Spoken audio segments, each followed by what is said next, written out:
Kabanata 331. Bago pa makapagsalita si Byom at ang iba pa ay umakbay na si Gladys kay James habang pinapagalitan ito. Basura ka! Anong ginawa mo? Paano mo nasaktan ang mga bigwig na ito? Habang nagsasalita siya, itinaas niya ang kanyang kamay at iniwas ito kay James. Biglang hinawakan ni James ang kamay niya. Lumapit si Thea. Hinayla si Gladys sa isang tabi.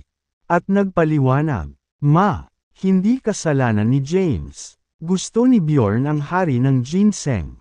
Ngunit ibinigay ito sa akin ni Christine. Hindi ko akalain na ganito pala kasama ang ugali ni Bjorn." Haha, humagalpak ng tawa si Bjorn pagkarinig nito.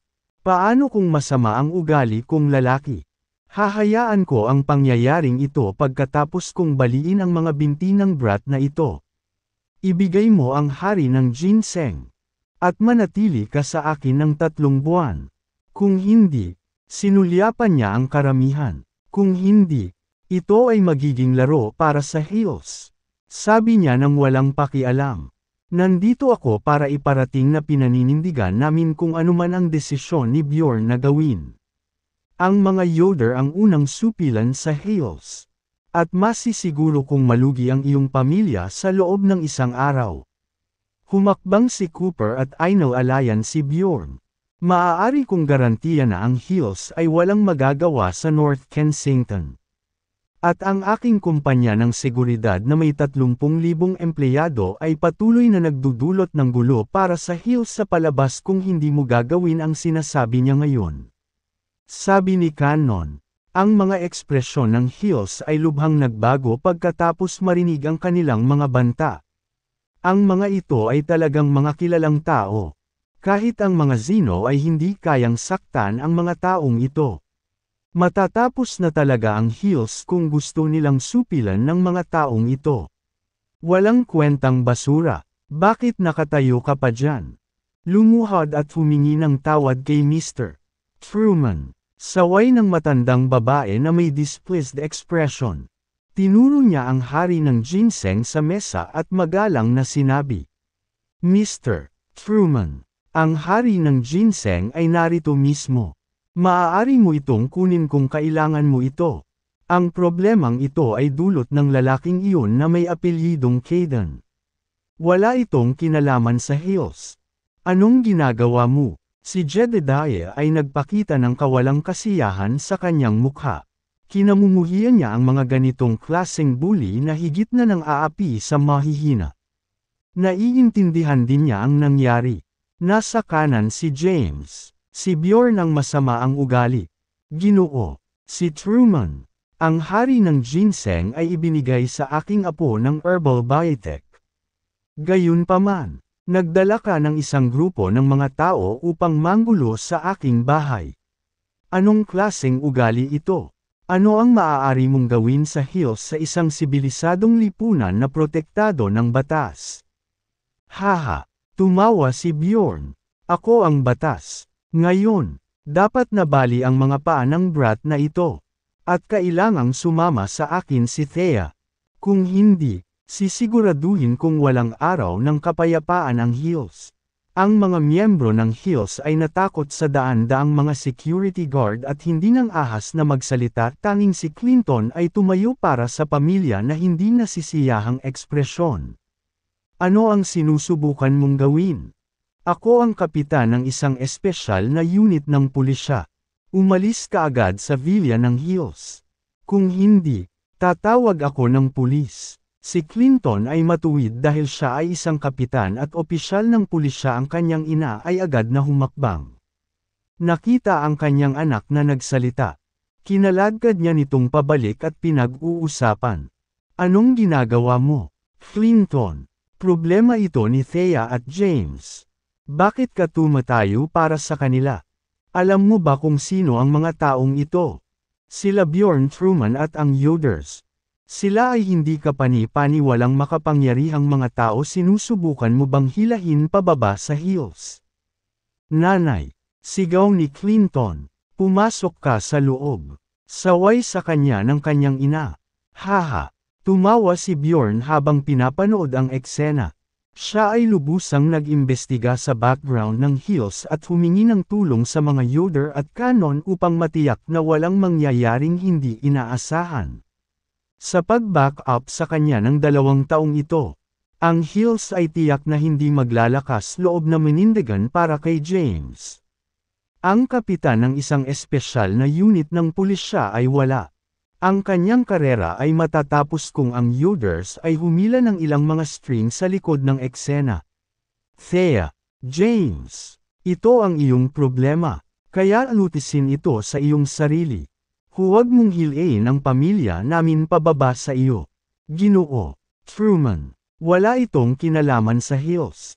Ang mga matatanda ng Hills ay nagsimulang linisin ang kanilang relasyon sa mag-asawa.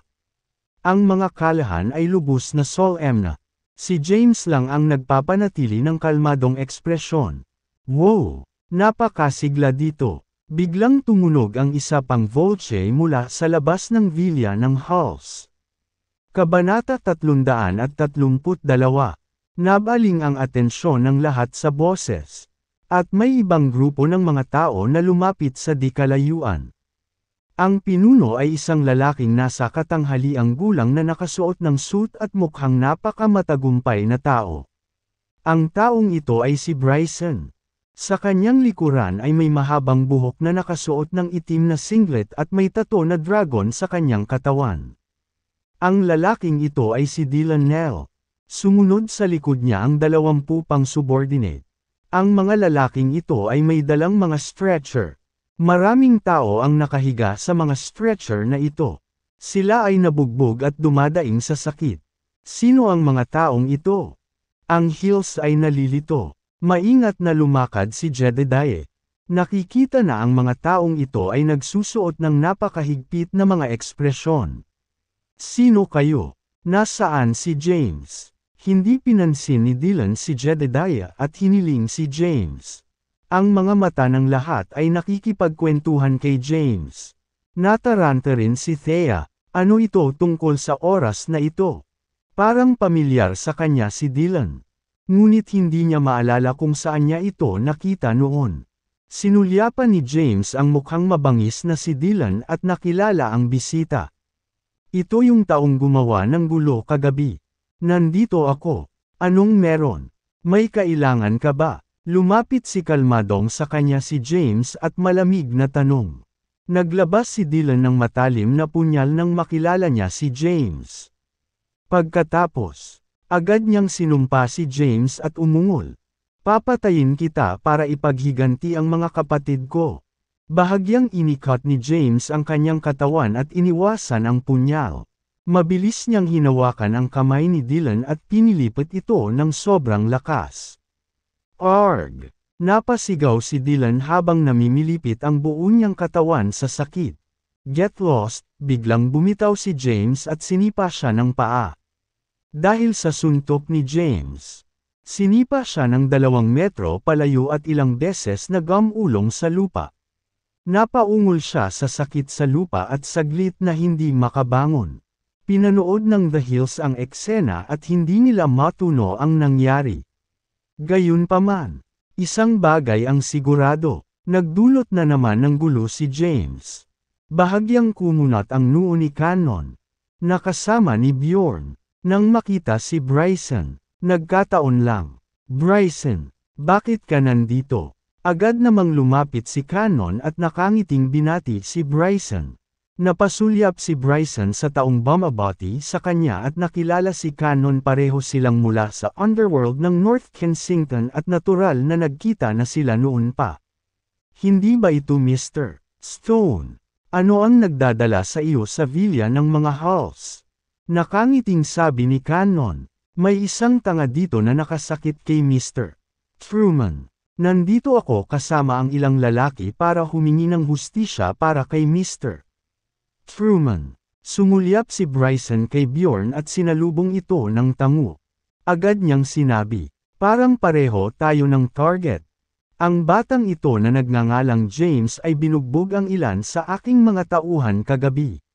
Nandito ako para ipaghiganti sila. Ang kanilang pag-uusap ay narinig ng mga miyembro ng Hills. Agad na tumayo ang matandang babae. Tumingin sa mga bigwig, at nagmamadaling nagpaliwanag. Wala itong kinalaman sa hills. Hindi taga-bundok si James. Ganoon ba? Si James ay manugang ng mga kalahan. Ang iyong anak, si Gladys, ay matalino ni Benjamin Callahan. Sinasabi mo ba na wala siyang kinalaman sa hills?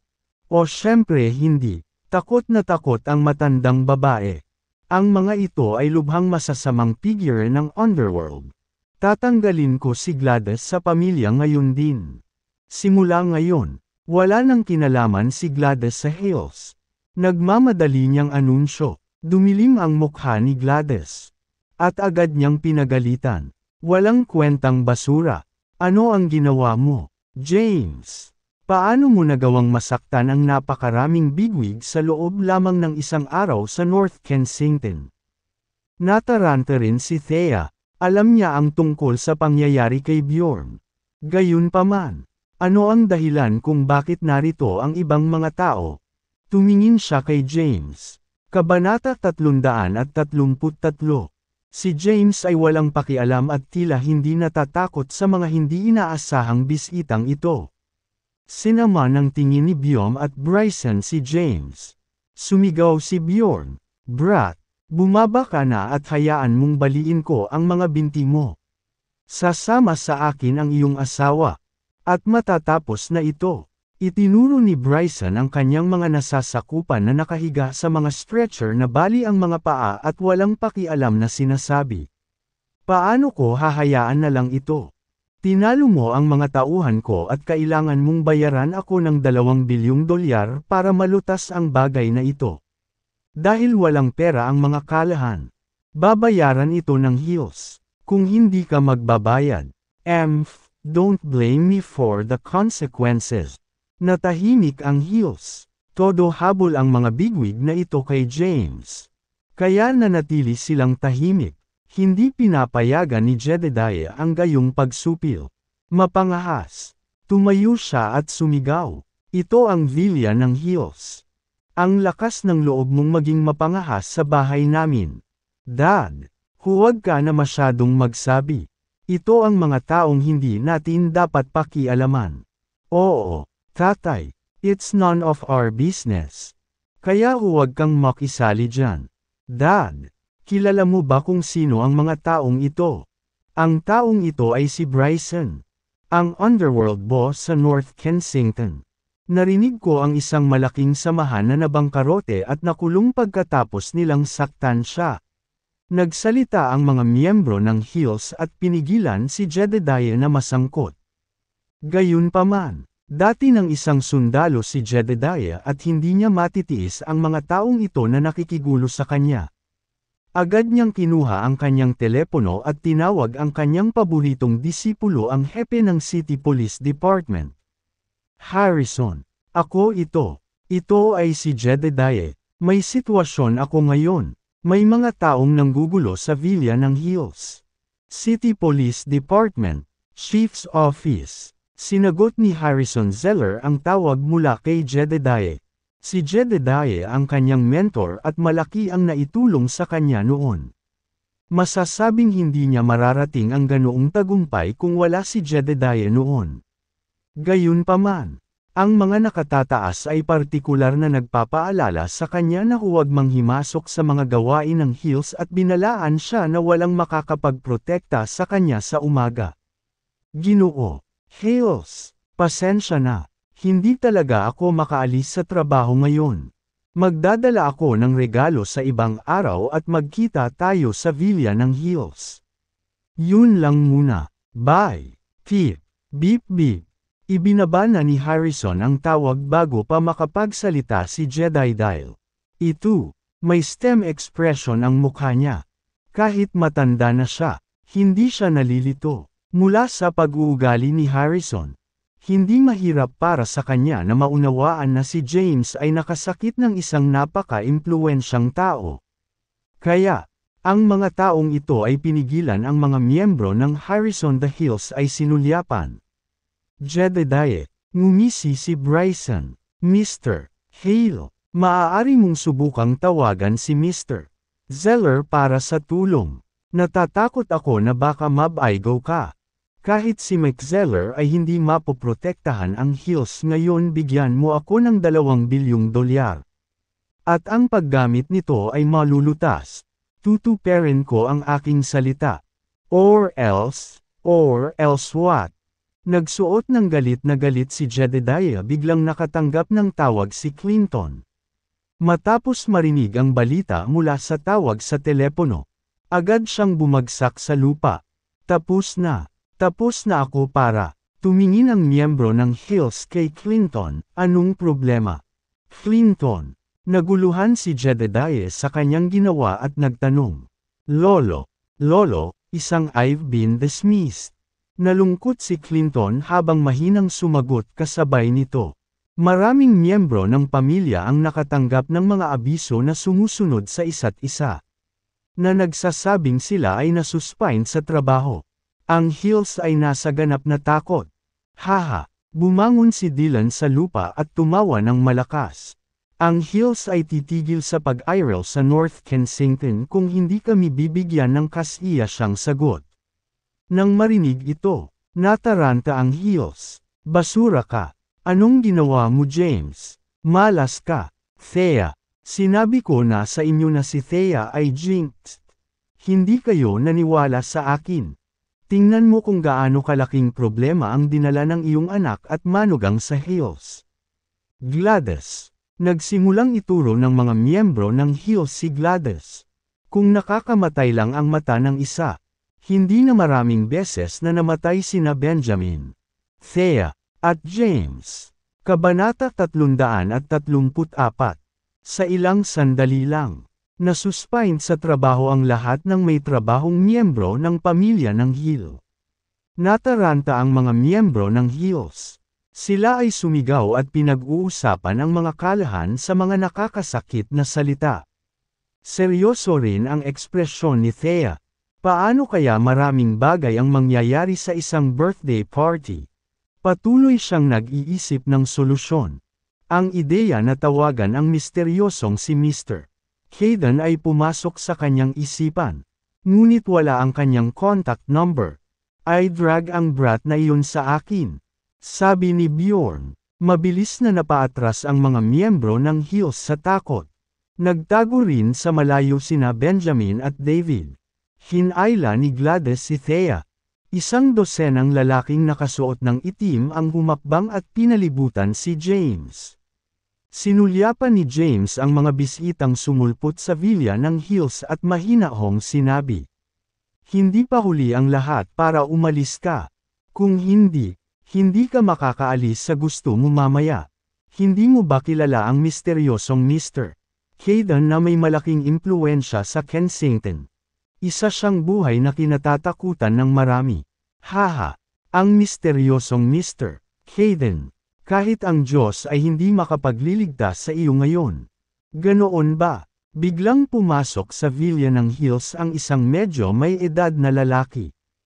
Isang bumang na boses ang umalangaw sa pandinig ng lahat. Lumingon ang karamihan sa boses. Ito ay isang lalaki sa kanyang 405. Nakasuot ng simpleng asol na suit. Siya ay mukhang napakaw ngunit may karisma ng isang taong matagal nang nasa ordinaryo. 2 lalaki ang nakasunod sa kanyang likuran. Nagbago ang ekspresyon ng maraming tao nang makita nila ang taong ito. Lalo na si Cooper, bilang tagapagmana ng 10 bilyong ari-arian ng mga Youders. Paanong hindi niya malalaman ang pagkakakilanlan ng papasok na bisita? Ito ang pinakamataas na bitbit na milit sa North Kensingtonary region na may star badge sa kanyang balikat. General Nolan, nagulat si Cooper at binati si Chase. Lumapit si Chase at sinulyapan ang daan-daang tao na nakapalibot sa villa ng Hills. Yung mukha niya, dumilim kaagad, at nagtanong siya, ano ang nangyayari? Ang mga taong ito ay nagdudulot ng gulo sa villa ng Hills. Mukhang taga-Yoder ang lalaking iyon at malamang ay may maimpluwensyang background. Ang lalaking iyon ay tinatawag na Bryson. Tila, ang kanyang mga kamay ay marumi. At kilala niya ang ilang maimpluwensyang tao. Ginamit niya ang kanyang mga koneksyon para lihim na suspindihin ang lahat ng may trabahong Hills. Oh, ganoon ba? Napatingin si Chase kina Cooper at Bryson.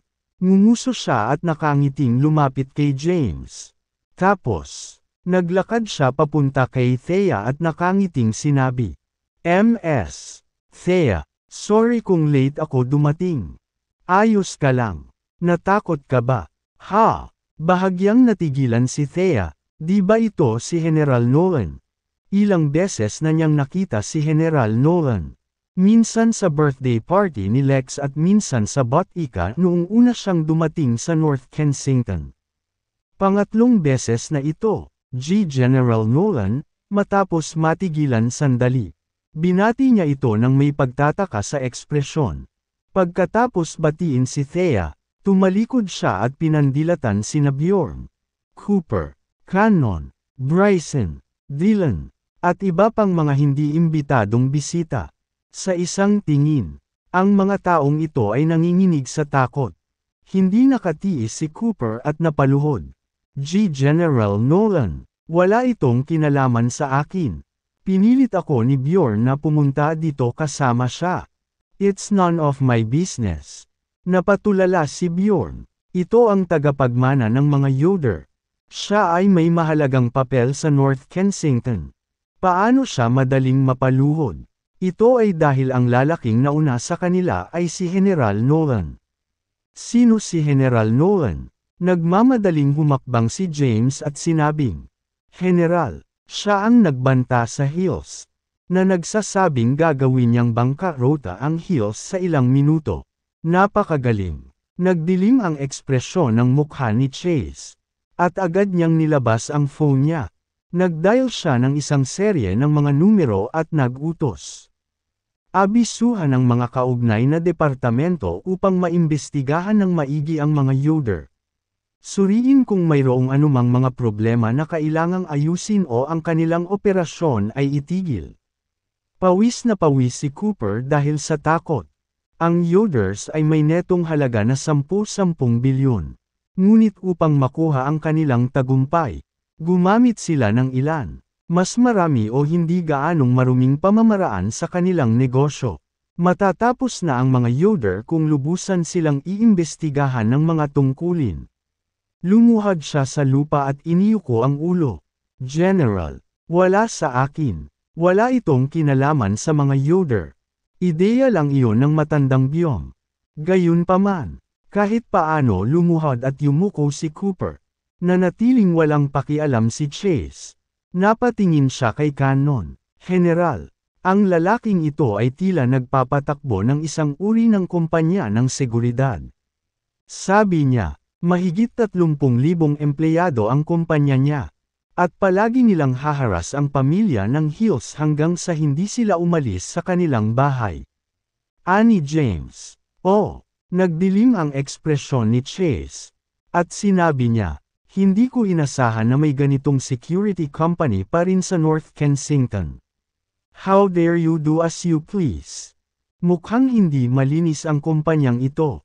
Kailangan kong tingnan ito. Nang marinig ito, namutla ang mukha ni Cannon. At ang kanyang mga binti ay naging goma. Kaagad, napaluhod siya sa lupa kasabay ng isang kalabog. "General, wala akong pakialam." Inutusan ni Chase ang lalaking nasa tabi niya. Tawagan ang mga aspeto ng departamento at arestuhin ang lahat ng taong ito ang nagdudulot ng kaguluhan sa Villa ng Hills. Naiintindihan. Ang Hills ay lubos na natigilan nang mapanood ang eksena. Sino ang taong ito? Bakit kaya napaluhod sa takot ang mga bigwig na ito dahil sa kanya?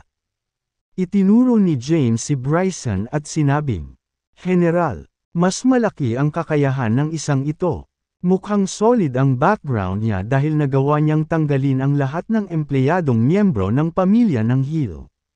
Pagkatapos, itinuro niya si Cyrus at sinabing, "Halika rito dali at batiin ang general." Gulat na gulat pa rin si Cyrus. Imposibleng hindi niya makilala si General Nolan dahil isa siyang specialized police unit captain. Gayunpaman, Ito ay isang tao na nakita niya lamang sa telebisyon sa nakaraan. Hindi niya inaasahan na ang pinakadakilang pananagutan ng North Kensington Military Region ay darating ng personal sa Villa ng Hills. Naalala niya ang sarili niya matapos marinig na tinawag siya ni James. Mabilis siyang naglakad, umayos, at sumaludo habang malakas niyang binati. General Nolan, ako si Cyrus Hills, kapitan ng East District Special Police Unit ng North Kensington. Itigil ang paglalagay ng mga balahibo sa iyong cap. Na-dismiss ka lang sa posisyon mo. Yan, mukhang nahihiya si Cyrus. Casual na nagsalita si James. Ngunit parang matalim na espada ang bawat salitang sinabi niya sa puso ni Bryson. Alam ni Bryson na may problema siya.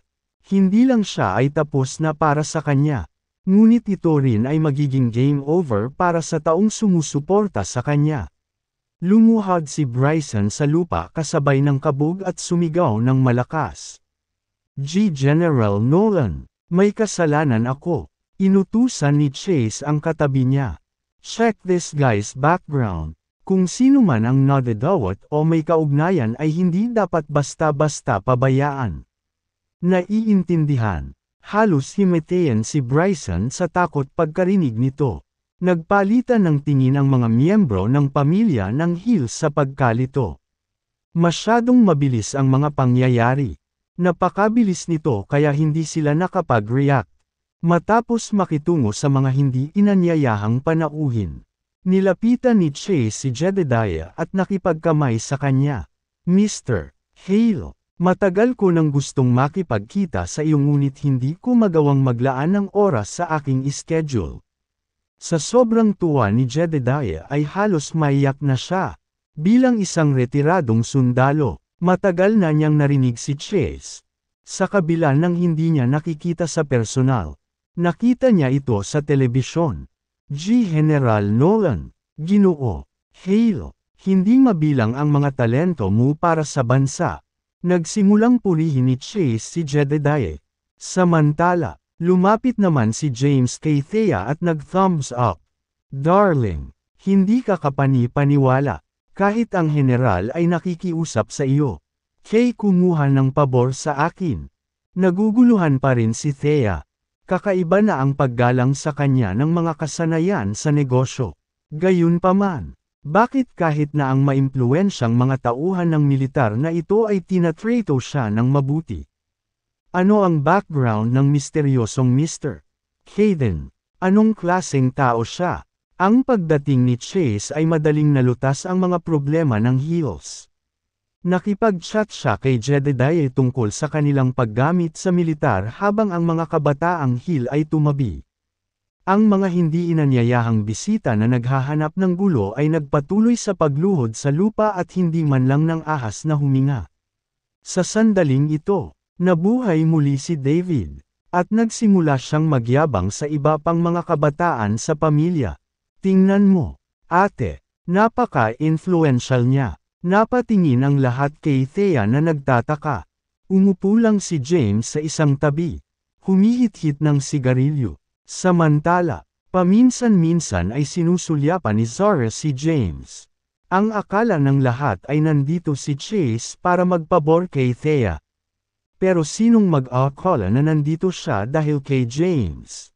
Hindi agad umalis si Chase. Sa halip, nanatili siya sa Villa ng Hills ng ilang sandali at nakipag-chat kay Jedediah tungkol sa kanilang pang-araw-araw na bagay. Samantala, pinaligiran ng mga kabataan ng Hills si Thea at patuloy na nilalamang ang kanilang sarili. Makalipas ang kalahating oras, daan-daang sasakyang militar ang lumitaw sa labas ng Villa ng Hills. Pumasok sa looban ang ilang ganap na armadong sundalo. Lumapit ang opisyal, umayos, at sumaludo. General Nolan, malakas at malinaw ang boses niya. Kinawayan ni Chase ang kanyang kamay at itinuro ang daan-daang taong nakaluhod sa lupa. I detain sila, imbestigahan sila, at parusahan sila ng mabigat para sa kanilang mga krimen. Utos niya, naiintindihan. Alisin mo sila. Humakbang pasulong ang mga ganap na armadong sundalo at inalis ang lahat ng nakaluhod sa lupa. Matapos madala ang mga tao, inutusan ni Chase ang kanyang nasasakupan na iharap kay Jedediah ang mga inihandang premium na sigarilyo. Ginoo, Hale, makatitiyak na lahat ng miyembro ng Hill ay maibabalik. At ang mga manggugulo na ito ay mapaparusahan ng husto. Nakipagkamay si Jedediah kay Chase at tuwang-tuwang sinabi, "Talagang isang pagpapala para sa mga residente ng North Kensington na binabantayan tayo ni General Chase. Trabaho ko ang pagsilbihan ang mga tao." Nakangiting sabi ni Chase, "Ginoo, Hales, may pasok pa ako kaya hindi kita makakasama. I'll going to see you sometime soon. Aalis na ako ngayon." Column. Nilapitan ni Chase si Thea agad na tumayo si Thea. "Ms. Thea, pwede bang umalis muna ako?" Gustong umalis ni Chase pero lumapit pa rin siya para humingi ng approval kay Thea. Para naman kay James. Alam ni Chase na gustong manatiling low profile si James at ayaw niyang ibunyag ang kanyang pagkatao. Bukod pa rito, naintindihan niya na si James pinakamalasakit kay Thea, kaya hanggat hindi natutuwa si Thea, natural siyang matutuwa. "Ha?" Nagulat si Thea. "Umalis ka na lang kung gusto mong umalis. Bakit ka humihingi ng approval ko? Isa lang akong ordinaryong tao at hindi isang kilalang tao." "General Chase, ikaw, maaari kang magpatuloy kung abala ka." "Sige." Tumalikod si Chase at umalis. Aalis na sana siya. Bigla niyang naalala ang identity card ni James. Lumapit siya kay James at sinabing, "Blah, James, samahan mo ako sandali." Tumango si James, sa ilalim ng mga tingin ng mga tao. Sinundan ni James si Chase palabas ng Villa Courtyard sa labas ng courtyard. Kinuha ni Chase ang identity card ng Black Dragon at iniabot ito kay James gamit ang dalawang kamay. Kinuha ito ni James at mahinang sinabi, "Salamat." Pagkasabi nun ay tumalikod na siya para umalis. Gumawa siya ng ilang hakbang. Huminto, at muling sinabi, "Siya nga pala, ang batang lalaki na nagngangalang Cyrus ay medyo disente at maaaring sanayin. Naiintindihan. Ako na ang mag-aayos nito." Tinanggap ni Chase ang order. Bahagyang ngumiti si James. Sa buong pamilya ng Hill, hindi marami ang tumayo para magsalita para sa kanila. Si Jedediah at Cyrus ang tanging exception. Bagamat hinayla siya ng ina ni Cyrus pabalik, hindi siya umiwas sa mga bigwig na iyon. Bumalik si James sa looban. Agad na lumapit sa kanya si Thea at tinanong, "Ano ang gusto ni General Nolan sa iyo?" "Wala lang. Gusto lang niyang malaman ang relasyon ninyo ng Blythe King." Sabi ni James. "Ha? Ang Blythe King?" Natigilan si Thea. Sinabi ni General Nolan na pumunta siya dahil tumawag si Blythe King para ipaalam na pumunta siya rito. "Gusto niya akong tanungin kung ano ang relasyon niyo ng Blythe King." Bulong ni James. Unti-unting sumeryoso ang mukha ni Thea. "Ang Blythe King? Ano ang kinalaman ng Blythe King sa akin? Di kaya'y may magandang relasyon ang misteryosong Mr. Hayden sa Blythe King?" Labis na naguluhan si Thea. Kabanata 337. "Darling, parang may powerful background ang misteryosong Mr. Hayden. Nagawa pa niyang hikayatin ang 5-star commander. Ang Blythe King. 5 tao lang sa mundo ang makakaakit sa kanya sa 4 pa sa 5 commander at sa taong mula sa Royal Dynasty sa capital." Wala akong ideya." Mukhang naguguluhan si Thea. Bahagyang ngumiti si James. Nahulaan na siguro ni Thea ang misteryosong pagkakakilanlan ni Mr. Hayden pagkatapos niyang masabi ang marami. "Bakit nandito ka pa, Thea? Come sit with us." Lumapit ang isang elder of the hills at kinaladkad si Thea sa isang table para maupo sa courtyard. Pinalibutan siya ng isang grupo ng mga miyembro ng Hill. Nagtanong sila tungkol sa relasyon ni Thea kay General Nolan. Sa sandaling ito, Tinangkilik ni Gladys ang pinakakapansin-pansin at ipinagmamalaking sandali ng Hills sa nakalipas na ilang dekada. Nakipagtipon din si David sa mga kabataan ng Hills at ipinagmalaki ang misteryosong Mr. Hayden. Lumabas si James ng courtyard at umupo sa threshold ng pinto sa labas. Nagsindi siya ng sigarilyo at humithit habang blanko na nakatingin sa malayo. Mabilis na lumipas ang oras. At hindi nagtagal ay tanghali na ang oras ng piging ng kaarawan. Nakaupo na ang mga kamag-anak at kaibigan na dumating para magdiwang. Sa sandaling ito, isang marangyang kotse ang lumapit at huminto sa labas ng villa ng Hills. Isang nasa katanghaliang gulang na lalaki na may pambihirang charisma na nakasuot ng mamahaling suit ang pumasok sa looban na may dalang maraming regalo. Tuwang-tuwang tumayo si Rigoberto at napabulalas nang makilala niya ang bisita. R. Richard, ang pinakamalaking tao ng North Kensington. Ginang Hale, narito ako upang batiin ka ng isang mapagpalang kaarawan. Naway masiyahan ka sa marami pang magagandang araw sa darating. Pumasok si Richard sa looban. At umalangaw ang kanyang boses. Ako si Richard mula sa Zinoses at narito para ihandog sa iyo ang isang Reg Along 8,880,000 dolyar. 88 mga antik at painting. At isang Munich wallet, ang bulalas ni Hills nang magsalita si Richard. Maging si Rigoberto ay nabigla sa gayong pagkabukas palad. Kasabay nito, nataranta ang mga miyembro ng Hills. Bakit darating ang pinakamalaking tao ng North Kensington upang batiin ang kaarawan ni Hill? Ang Hills ay walang kinalaman sa mga Zinoses. Ginoo Richard, ano ang ibig sabihin nito? Lumingalinga si Richard at nakita niya si Thea na nakaupo sa isang table. Pumalakpak. Agad siyang napaluhod. Ito ay natakot sa mga miyembro ng Hill. Tungkol saan ulit ito? Sa ilalim ng gulat na mga mata ng karamihan. Lumapit si Richard kay Thea sa kanyang mga tuhod at iniyuko ang kanyang ulo. Nakiusap siya. Ms. Thea, mangyaring iligtas ang mga Zinoses. Ha! Natigilan si Thea, matapos matigilan ng ilang segundo. Nagmamadali itong tumayo at inalalayan siyang tumayo mula sa lupa. Ginoo Richard, anong ginagawa mo? Bilasan mo at bumangon ka. Ms. Thea, hindi ako tatayo kung hindi ka pumayag. Sige, pumayag ako. Pumayag ako. Bumangon ka muna. Tumayo si Richard sa wakas. Nasugatan na ang kanyang noo kahapon.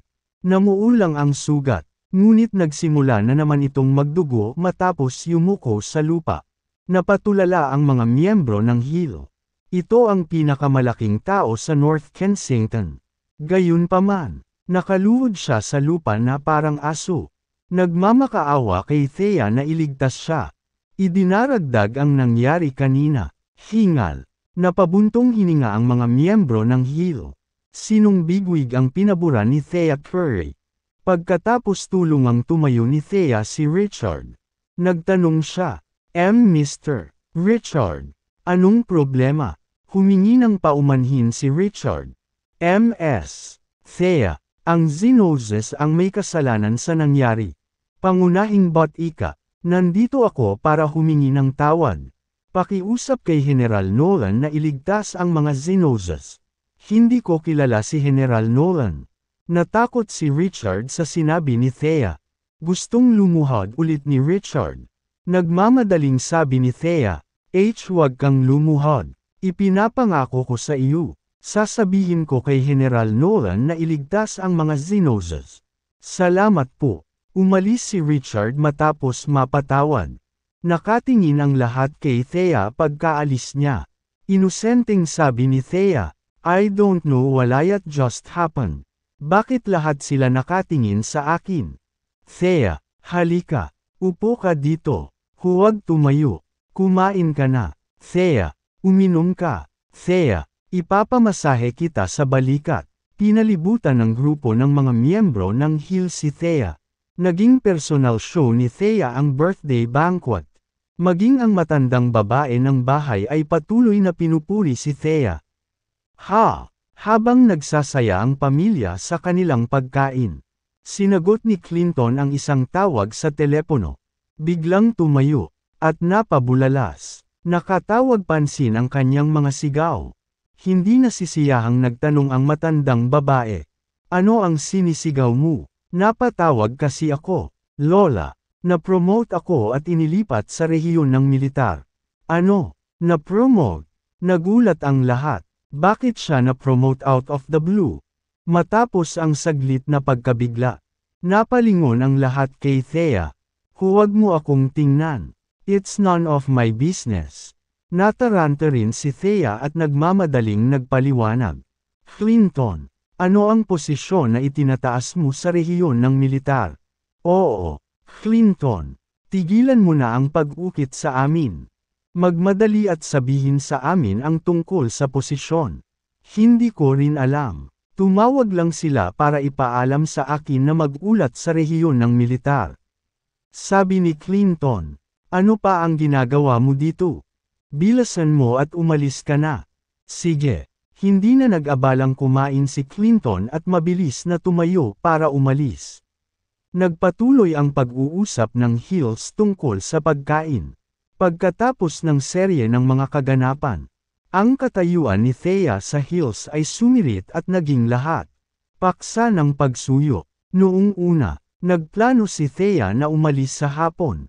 Ngunit hinikayat siya ng mga miyembro ng Hill na nananatili. Kaya, nagpasya si Gladys na manatili para sa isa pang gabi. No choice si Thea kundi makinig kay Gladys.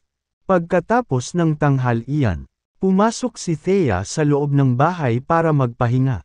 Nanatili siya sa bahay at iniisip ang tungkol sa Xenozas.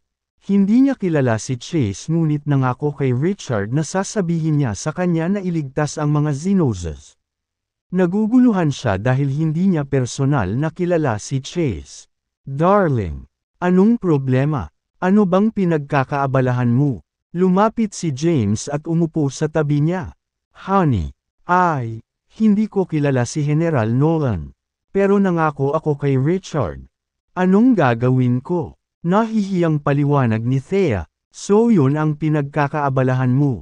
Darling, I actually noticed na may palihim na sumusunod sa atin. Nakangiting sabi ni James. Ano? May sumusunod sa atin? Bulalas ni Thea. Oo, dapat ay mula sa Black Dragon Army ng Southern Plains. I'm guessing it should be people the mysterious Mr. Caden sent to protect you. Itong si Mr. Caden ay dapat ang Black Dragon ng Southern Plains kung hindi ako nagkakamali. Dapat alam na ni General Nolan na iniligtas mo ang mga Xenozas. Tumango si James at sinabing, paano mo nalaman? Tanong ni Thea habang nakatingin kay James.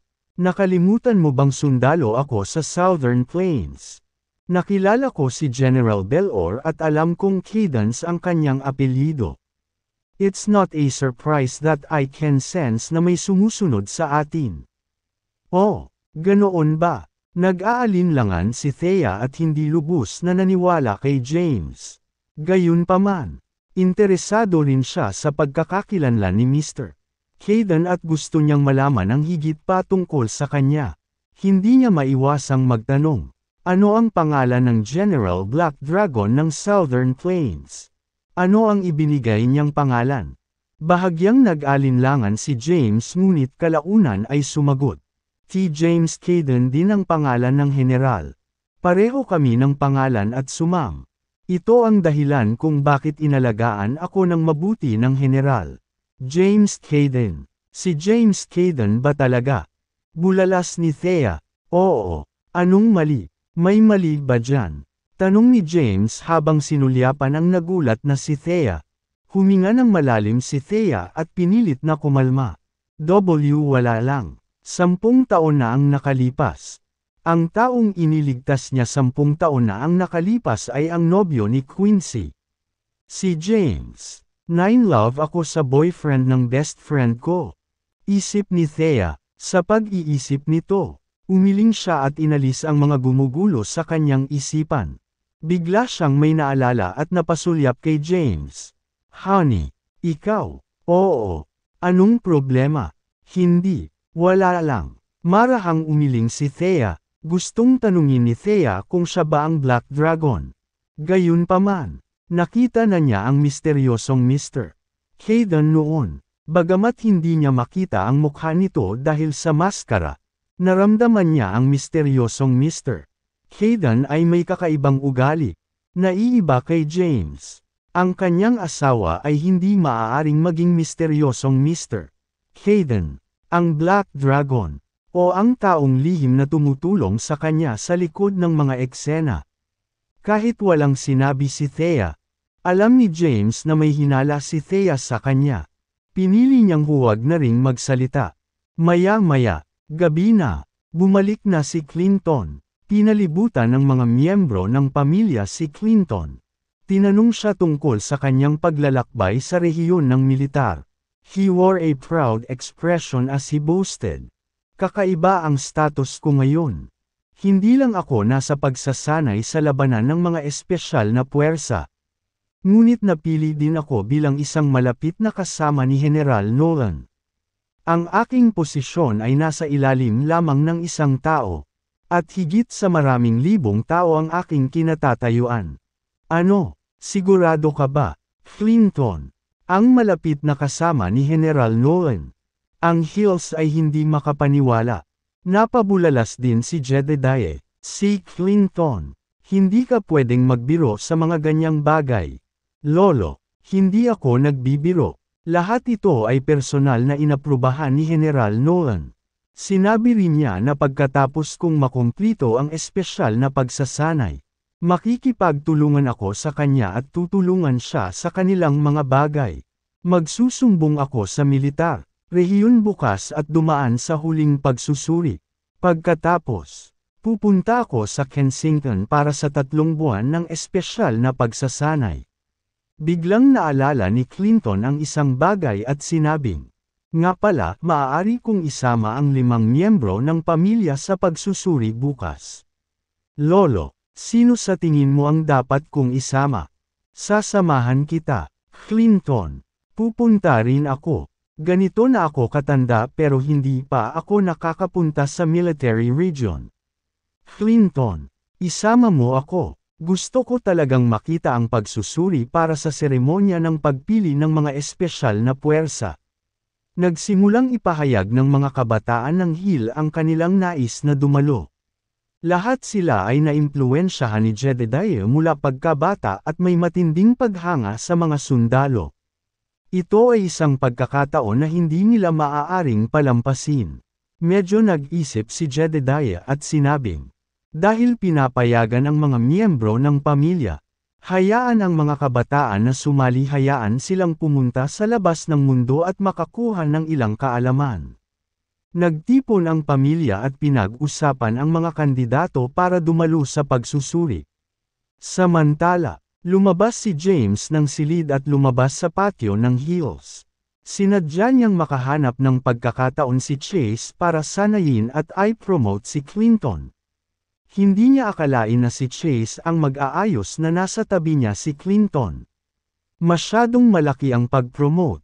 Agad niyang tinawagan si Daniel at hinihingi ang number ni Chase pagkalabas niya. Matapos ibigay ni Daniel ang personal number ni Chase kay James, tinawagan niya agad si Chase para ipaalam ang number ni James at para bigyang pansin na huwag mawalan ng tawag. Agad namang tumango si Chase.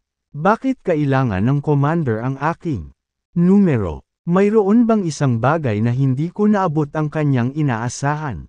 Nataranta si Chase matapos ibaba ang tawag. Habang nag-iisip siya ay tumunog ang kanyang telepono. Ito ay walang iba kundi si James. Si Commander. Nagmamadali niyang sinagot ang telepono at magalang na binati si James. Anong ginagawa mo, Chase? I asked you to look out for him. Not put him directly by your side. Mahalaga na umakyat siya ng hakbang-hakbang. Hindi mo ba alam ang tungkol dito? Hindi nasisiyahang saway ni James. Kay Commander, kanselahin ka agad. Ang pinakaayaw ko ay yung umaasa sa relasyon. Hiniling ko sa iyo na alagaan siya ng bahagya at i-promote siya ng naaayon. Hindi upang itaas siya kaagad sa tuktok. Sige, naiintindihan. Tama ka. Agad namang tumanggo si Chase. Napag-alitan siya saglit ni James. Matamang nakikinig si Chase. Sa huli, nakiusap siya. Si Commander, maaari ka bang pumunta sa rehiyon ng militar bukas para turuan ang mga junior dahil nasa North Kensington ka? Sigurado akong matutuwa silang malaman na darating ka at tiyak na ituturing ito bilang pinakamalawak na panahon sa kanilang buhay.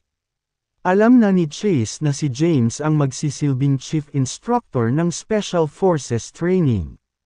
Ito ang dahilan kung bakit siya naglakas loob na gawin ang kahilingang ito. Kung hinding-hindi siya maglalakas loob na banggitin ang ganoong bagay kahit na mayroon siyang 100 buhay. Nakaramdam ng problema si James. Malalantad ang kanyang pagkakakilanlan kung siya ay lilito dahil may ilang kabataan sa hill na naruroon upang panuurin ang pagsusuri. Commander, nakikiusap ako sa iyo. Ikaw ang Diyos ng militar. Ang inspirasyon ng lahat ng mga sundalo. At, tama na yan. Sasama ako. Ngunit dapat mong kanselahin ang pag-access sa pagsusuri ng pamilya. Sige, aayusin ko kaagad. Tuwang-tuwa si Chase. Ibinaba ni James ang telepono. Hinawakan ang kanyang ilong. At bamulong. Ang Diyos militar. Ang inspirasyon ng mga sundalo. Alam lang ng iba ang kanyang mga nagawa at itinuring siyang alamat. Ngunit wala ni isa sa kanila ang nakaintindi sa dami ng kanyang pinagdaanan sa nakalipas na 10 taon. Ibinaba ni James ang telepono at humithit ng sigarilyo sa labas bago bumalik sa bahay. Pinagtatalunan pa ng The Hills kung sino ang dadalo sa pagsusuri. Maya-maya lang ay nagring ang phone ni Clinton. Sinagot niya ang telepono. Sige, General Nolan. Naiintindihan ko. Ibinaba niya ang mga mata ng The Hills na nakatutok sa kanya. Clinton, tumawag ba ulit si General Nolan? Tanong ni Jedediah. Oo, huminga ng malalim si Clinton at sinabing, Lolo, mayroon akong magandang balita. Bukas, ang Black Dragon ng Southern Plains ay nasa military region at magbibigay ng lecture sa mga napili para sa espesyal na pagsasanay. Tuwang-tuwa siyang tumalon pagkatapos ipahayag ang balita. Ang itim na dragon. Sa wakas makikita ko na ang military god. Natigilan ang mga Hills Minebirds. Ang Black Dragon. Ang Black Dragon ay darating sa North Kensington. Bahagyang natigilan din si Thea at naisip na ibenta. Nasa North Kensington din ba ang misteryosong Mr. Hayden? Huminahon si Clinton. Umupo. At nagpatuloy. Gayunpaman, tumawag si General Chase para ipaalam sa akin na nakansela ang pagdalo ng pamilya. At hindi na ako makakapagdala ng mga miyembro ng pamilya sa pagkakataong ito. Nang marinig ito, nadismaya ang mga kabataan ng Hills. Gayunpaman, nasa sabik pa rin sila at pinalibutan si Clinton dahil alam niyang makakatagpo niya ang military god. Ang tagapag-alaga ni Saul. Bukas. Clinton, pwede ka bang magpa-autograph sa akin? Clinton, dapat mong sabihin sa akin kung ano ang hitsura ng Black Dragon bukas. Pinalibutan ng isang grupo si Clinton. Sinulyapan ni Zara si James at napaisip. Bakit bigla kang pupunta sa military region? James. Bagamat naguguluhan siya. Hindi siya naglakas loob na tanungin ang mga aksyon ni James. Pagkatapos ay nabigo sa buong gabi. Sa loob ng isang forn sa ikatlong palapag ng villa ng Hills. Nakahiga si Thea sa kama. Gamit ang mga kamay habang nakatitig sa kisame. Umupo si James sa tabi niya at nag-iisip ng dahilan para umalis bukas. Noong una, wala siyang balak pumunta. Gayunpaman, malaki ang naitulong ni Chase sa kanya sa paglalakbay na ito sa North Kensington. At medyo hindi makatwiran na hindi samasang-ayon sa isang maliit na tulad nito. Tumayo siya, lumabas ng kwarto, at umupo sa balcony. Pagkatapos, kumuha siya ng sigarilyo at sinindihan ito. Sunod niyang nilabas ang phone niya at nag-message kay Zora. Nag-text si James. Pupunta ako sa military region bukas ng umaga. Tulungan mo akong mag-isip ng paraan para makaalis pansamantala na hindi magdududa kay Thea. Hindi pa nakatulog si Zora at nakahiga sa kama. Nang makita ang text, nawalan agad siya ng ganang matulog. Nagsimula agad siyang mag-isip ng mga ideya para kay James. The night passed silently. Kinabukasan, si Clinton ay nag-ulat sa rehiyon ng militar ng maaga sa umaga. Nagplano ang mga kalahan na umalis pagkatapos ng tanghalian. Lumapit si Zora kay Thea at ngumiti ng matingkad na. Tingnan natin, Thea, hindi ka nakapunta sa North Kensington sa loob ng maraming taon. At ang lungsod ay nagbago ng napakalaking kaganapan. Ipapakita ko sa iyo ang paligid ng lugar. Oo naman, talagang hindi binisita ni Thea ang North Kensington sa maraming taon. Pumayag siyang magsaya dahil nandito siya. Sasama ka ba sa amin, James? Sumulyap si Zora kay James at kinusat ang malalaking mata. Ikanaway ni James ang kanyang mga kamay at sinabing, ayos lang, hindi ako sasama, huwag kang mag-alala sa kanya. Hinayla ni Thea si Zora. Gusto ko ring sumama. Thea, tingnan natin ang North Kensington Cave. Hindi ako nakapunta doon sa maraming taon. Sabi ni David, maraming kabataan din ang nagpahayag ng kanilang pagnanais na sumali sa lalong madaling panahon. Pinangunahan ni Zora si Thea at maraming kabataan sa hill palabas ng Villa ng Hills. Nang makalayo na sila, tuluyang umalis si James at nagmaneho patungo sa rehiyon ng militar. Rehiyong militar ng North Kensington. Lugar ng ensayo. Daan-daang sundalo ang nagtipon dito. Tumayo sila ng tuwid at tuwid. Ang mga taong ito ay mga piling pinili sa buong bansa bilang mga tagapagturo ng mga espesyal na puwersa. Marami ring mga sundalong nakapalibot sa lugar. Mula sa mga sundalo hanggang sa mga general.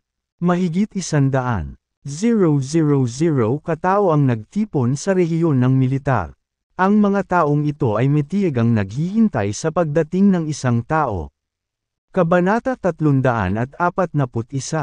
Ang taong iyon ay ang general ng Southern Plains. Isa sa 5 commander ni Saul. Ang Diyos ng militar. Ang tagapangalaga ng Saul ang itim na dragon. Ang venue ng 10,000 tao ay patay na tahimik. Lumipas ang oras bawat minuto. Hindi nagtagal. Isang Maserati ang nagmamaneho at unti-unting lumitaw sa larangan ng paningin ng lahat. Dahan-daang huminto ang sasakyan sa harap ng mga espesyal na tagapagsanay. Isang nandito ba siya? Nandito na ba sa wakas ang Black Dragon? Napabuntong hininga ang lahat at napatitig sa Maserati na nasa harapan nila. Si Clinton ay isa sa daang tao. Agad siyang natigilan nang makita ang sasakyan. Di ba ang kotseng ito ay minamaneho ng asawa ni Thea? Si James. Bakit nasa military region? Ang open field ay puno ng mga sundalo. Bumukas ang pinto ng kotse. At lumabas ang isang matangkad na lalaki na nakasuot ng ordinaryong damit sa ilalim ng mga tingin ng hindi mabilang na tao. Saludo. Isang boses ang umalangaw. Fern. Agad na tumayo ang lahat at itinaas ang kanang kamay sa kanilang mga kilay. Maayos ang mga galaw nila at sumugod si Chase na nakauniporme na may star badge sa balikat. Tumayo siya sa harap ni James. Sumaludo. At binati, Chase Nelson ng North Kensington Military Region. Natutuwa akong makita ka, General Black Dragon. Ang mga Special Forces trainees ay nagtipon-tipon na at naghihintay para sa iyong aralin. Ikanaway ni James ang kanyang kamay. Pagkatapos, naglakad siya sa harapan ng daan-daang tao sa ilalim ng mga tingin ng karamihan. Laking gulat at takot ni Clinton nang makita si James. Paano magiging ganito? Hindi siya makapaniwala. Hindi siya makapaniwala na si James ang general ng Southern Plains. Isa sa 5 commander ng Sol at tagapangalaga ng Sol. Lumapit si James nang walang pakialam. Agad na nagbago ang kanyang aura nang humarap siya sa daang sundalo. Sa sandaling iyon, hindi na siya ang tamad na si James. Sa sandaling iyon, naglabas siya ng dominanteng aura. Ito ay isang aura na maaari lamang makuha sa pamamagitan ng hindi mabilang na mga labanan. Dinaig ng kanyang ugali ang grupo ng mga juniors na hindi pa nakarating sa larangan ng digmaan. Kaya nahihirapan silang huminga. Ang mga napiling elite mula sa buong bansa ay tumingin kay James na parang isang mabangis na hayop. Atensyon! Isang resonance at malakas na boses ang tumunog. Ang daang sundalong sumasaludo ay ibinaba ang kanilang mga kamay. Dahil napili kang maging miyembro ng Future Special Forces at dadaan sa espesyal na pagsasanay. Magsanay ng mabuti. Ang bansa ay magiging iyo upang protektahan sa hinaharap. Ibinuka ni James ang kanyang bibig ngunit hindi masyadong nagsasalita. Pagkatapos magsalita ng ilang pangungusap, lumingon siya at umalis. Sa ilalim ng hindi mabilang na mga tingin. Naglakad siya papunta sa Maserati at bubuksan na sana ang pinto para makapasok. Kalahati. General. Isang boses ang umalangaw-ngaw. Huminto si James at lumingon para salubungin ang tao. Isang lalaking may tan na balat na nasa edad 40 ang tumakbo papunta sa bin. Sumaludo. At bumati. Flying Eagle. Chief Instructor ng Flying Eagle Special Forces. Natutuwa akong makilala ka, sir. Sige, may iba pa ba? Bahagyang tumango si James at nagtanong. Matagal ko nang narinig ang mga nagawa ni General. Ikaw ang Diyos ng militar ni Sol. At balitang-balita na ang iyong lakas at kasanayang medikal ay walang kapantay sa mundong ito. Ngayon, sa wakas ay may karangalan akong makilala. Ikaw, patawarin ang aking panghihimasok. Ngunit nais kong magkaroon ng isang tugma at matuto ng ilang mga payo mula sa iyo. Sigaw ng Flying Eagle. Hinahamon mo ako. Ipinikit ni James ang kanyang mga mata. Flying Eagle, anong ginagawa mo? Umatras. Lumapit si Chase at pinagalitan. General Nolan, ito ang hiling ko at ng Flying Eagle Special Forces. Ito rin ang pangarap ng bawat sundalo. Narinig lang namin ang lakas ng Black Dragon at hindi namin ito nasaksihan ng aming sariling mga mata. Sumilip siya kay James habang nagsasalita, tuparin mo ang kagustuhan ng isang subordinate. General, payagan mo kaming makita ang lakas ng general. Tumango si Jarnes, naglakad siya papunta sa open field. Pagtingin kay Flying Eagle, inabot niya ang isang kamay at sinenyasan siyang umatake ng go ahead. Pasensya na kung nasaktan kita. General, agad na nagbago ang aura ng Flying Eagle. At mukha siyang mabangis na agila. Nakakuyom ang kanyang mga daliri sa isang kamao at mabilis na sumugod pasulong. Napakabilis ng momentum ng pag-indayog niya ng kanyang kamay na lumikha ng tunog ng pagsipol. Bang! Gayunpaman, bago pa man siya makalapit kay James, napalipad na siya at malungkot na bumagsak sa lupa, na naging sanhi ng pagtaas ng dumi sa hangin. Wala nang sinabi pa si James. At wala na rin siyang planong manatili pa. Agad siyang tumalikod at nagmamaneho sa ilalim ng mga tingin ng libo-libong tao. Nakaalis na si James. Ngunit nanatiling tahimik ang eksena. Tanging Flying Eagle lang ang dumaing sa sakit sa lupa. Hingal. Makalipas ang mahabang panahon, hingal na hingal ang mga nanunood. Sino ang Flying Eagle?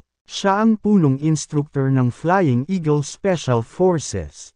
Pinangunahan niya ang club sa hindi mabilang na mapanganib na mga misyon. Ganun pa man, natalo siya sa isang galaw lang. Nakita mo ba ang nangyari? Paano umatake ang Black Dragon? I think nakita ko na. Sinuntok niya ng ganito ang dibdib ni Flying Eagle. Maraming talakayan sa laban ang narinig. Walang pakialam si James. Gusto niyang suklian ng pabor si Chase at kailangan lang niyang ipakita ang sarili niya. Pagkatapos niyang magmaneho, nagpadala siya ng mensahe kay Chase para ipaalam sa mga sundalo sa North Kensington Military Region na ang kanyang pagkakakilanlan ay sikreto at ang lahat ay kailangang pumirma sa isang non-disclosure agreement. Ang mga batas militar ay mabigat na magpaparusa sa sinumang magbunyag ng kanyang pagkakakilanlan. Natanggap ni Chase ang mensahe. Agad siyang humakbang at tumingin sa daan-daang elite na napili mula sa iba pang unit. Pagkatapos, sumigaw siya. Ang lahat ay dapat na nasiyahan na nakita ang itim na dragon. Gayunpaman, ang kanyang pagkakakilanlan ay isang nagpapatunay na sikreto. Lahat ng nakita at narinig mo ngayon ay hindi dapat ibahagi sa labas. Ang mga hindi sumunod ay parurusahan ng batas militar. Naririnig mo ba ako? Opo, Ginoo. Isang maayos at unipormeng sagot ang tumunog. Nagmaneho si James pabalik sa Villa ng Hills. Wala pang 2 oras ang kanyang pabalik-balik na biyahe. Sa kabilang banda, hindi pa bumabalik si Thea at ang iba pa. Hindi nagustuhan ng The Hills na makita siya at ipinakita sa kanya ang mga hindi magiliw na mukha. Kaya, hindi rin siya nananatili sa paligid para purihin sila. Sa halip, umupo siya sa malaking threshold sa courtyard at naglaro ng Plants vs. Zombies. Maya-maya, tanghali na. Umuwi na si Thea at ang iba pang lumabas. Bumalik din si Clinton ng tanghalian. Salas ng Villa ng Hills. Agad na pinalibutan ng grupo ng mga kabataan si Clinton. Clinton, kumusta? Nakita mo ba ang Black Dragon? Ano ang hitsura ng Black Dragon? Ilang taon na si General? Guwapo ba siya? Sa pagharap sa mga katanungan ng iba pang kabataan sa Hill. Hindi maiwasan ni Clinton na tumingin kay James na nakaupo sa malapit sa sofa. Na masayang naglalaro sa kanyang telepono. Huminga ng malalim si Clinton. Sinong mag-akala na si James ang Black Dragon? He finally realized na si Chase ay hindi dumating para kay Thea, he came for James. Naintindihan din niya kung bakit mataas ang status ni Thea sa Kensington. Ito ay dahil ang kanyang asawa ay isang figure na nakatayo sa tuktok ng kapangyarihan. Ito ay dahil sa Black Dragon kaya inilipat siya sa rehiyon ng militar. Bagamat hindi siya nakikipagtulungan kay Chase sa ngayon. Alam niyang walang limitasyon ang kanyang kinabukasan. Gustong magsalita ni Clinton. Pagkatapos, naalala niyang pumirma siya ng non-disclosure agreement at hindi niya maihayag ang pagkakakilanlan ng Black Dragon. Pinirmahan ko ang isang non-disclosure agreement at hindi ako pinapayagang ibunyag ang pagkakakilanlan ng Black Dragon. Ang masasabi ko sa iyo para sigurado ay ang Black Dragon ay hindi kapani-paniwalang gwapo. Kasing edad ko lang siya. At higit sa lahat, may asawa na siya. Kaya huwag mong isipin ang pag-fangirl sa kanya. May asawa na siya. Sino ang maswerteng babaeng ito na ikinasal sa Black Dragon? Hindi pwede. Wala na ang pangarap ko noong bata pa ako. Maraming kababaihan ng Hills ang sumigaw. Interesado rin si Thea sa paksa ng Black Dragon. Sinulyapan niya si Clinton at nagtanong. Ano ang hitsura ng Black Dragon? Maaari mo bang sabihin sa akin ng detalyado? Napatingin si Clinton kay Thea. Wala man lang ba sinabi si James kay Thea? Wala talaga akong masasabi sa'yo. Tila nadismaya si Thea matapos marinig ang sagot niya. Samantala, umarte naman si James na parang walang kinalaman dito. Pagkatapos, nagtanghal-iyan sila sa Villa ng Hills. Pagkatapos ng tanghal-iyan ay umalis na ang pamilya ni Thea. Villa ng Hills. Kesyo. Maraming miyembro ng Hill ang nagtipon sa paligid. Nanood sila at pinaalis si James at ang iba pa. Hinayla ni Zara si Clinton at bumulong. Clinton, nakita mo ba talaga ang Black Dragon? Zara, please stop asking about him. Alam kong hinahangaan mo ang Black Dragon. Ngunit pumirma ako ng isang non-disclosure agreement at wala akong masasabi sa iyo. Wala akong kailangan na sabihin mo sa akin. I simply asked if you really saw him. Zara pouted and replied. Kabanata 343. Kumuha ng malalim na breathie si Clinton. Siyempre ginawa ko. Ang Black Dragon ay napakalakas ng pinakamalakas sa North Kensington.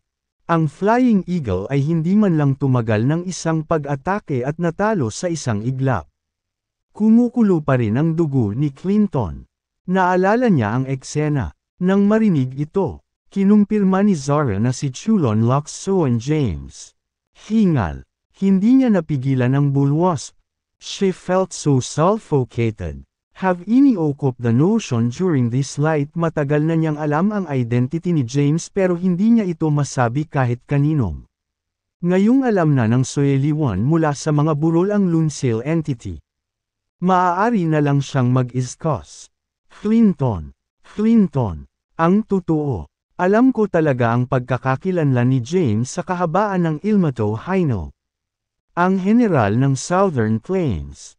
Ang kawalan ng Druan kundi ang nasa likod ng boss ng Sellay ng Transgenerational New City ng Kensington at Transgenerational Financial Center na si James W. is the isa na nag-aayos ng trabaho sa Transgenerational Group. Ano? Nalaglag ang panga ni Clinton. Ialam mo na, Shech. Sinenyasan siya ni Zara na tumahimik at bamulong. Manahimik ka. Gusto mo bang malaman ng buong mundo? Mabilis na tinakpan ni Clinton ang kanyang bibig. Lumingalinga siya sa paligid at nakumpirmang walang umaaray sa kanila. Tapos, bamulong siya. Zara, bakit tinago ni James ang pagkatao niya at nilapitan si Thea? Ano ang sinusubukan mong gawin? Hindi mo pa siguro alam ang ibang identity niya. Siya talaga ang taong sinugod ni Thea sa nasusunog na villa ng Kendens para iligtas 10 taon na ang nakararaan. Siguradong sinusubukan niyang gantihan si Thea para sa kanyang negil iligtas buhay na biyaya. Nakainggit ang ekspresyon ni Zara. Si Thea ang pinakamalaking babae sa mundo. Ang tao sa likod nito ay isa sa tuktok ng power and wealth pyramid. Si Evely, hindi na kailangang malaman ang kanyang pagkakakilanlan. Di ba? Tanong ni Clinton. Umiling si Zara at sumagot. Siguro may sarili siyang dahilan. Tahimik na nagkwekwentuhan ang dalawa tungkol kay James. Samantalang malayo na ang sasakyan ni James. Sa sandaling ito, nasa highway na siya. Umupo si Thea sa passenger seat with a absent-minded expression. Anong problema, darling? Bakit parang ang lungkot mo? Wala lang. Mag-concentrate sa kalsada. Huwag kang magambala. Nanambalik sa katinuan si Thea at sumagot. Oo, ma'am. Nakatutok si James sa pagmamaneho at hindi na nagtanong pa. Hindi nagtagal. Bumalik sila sa Kensington. Gayunpaman, ayaw umuwi ni Thea. Sa halip, hiniling niya na ihatid siya at hiniling kay James na umuwi nang wala siya. Hindi na masyadong nagsalita si James at nag-iisang nagmaneho pabalik pagkababa ni Thea sa sasakyan. Sumakay siya ng taxi papunta sa Majestic Corporation. Ang misteryosong Mr. Hayden ay tinulungan siya ng hindi ilang beses. At makatwiran lamang para sa kanya na pasalamatan siya ng harapan bukod pa rito. Gusto niyang sabihin sa kanya na huwag ipagpatuloy ang palihim na pagtulong sa kanya dahil hindi niya ito karapat-dapat. Hindi nagtagal, nakarating siya sa Majestic Corporation. Si Newton ang taong tumanggap kay Thea. Majestic Corporation, silid ng pagtanggap. MS. Thea, may maitutulong ba ako sa'yo? Tanong ni Newton. Kinakabahang umupo si Thea sa sofa at sumulyap kay Newton. Bahagya niyang ibinuka ang kanyang bibig at sinabing, pwede ko bang malaman kung nandito si Chairman? Gusto ko siyang makita. MS. Wala si Thea, ang Chairman. Ngayon, maaari ko bang itanong kung ano ang kailangan mo? Ibibigay ko ang mensahe sa Chairman. Isa wala lang. Tumayo si Thea at umalis.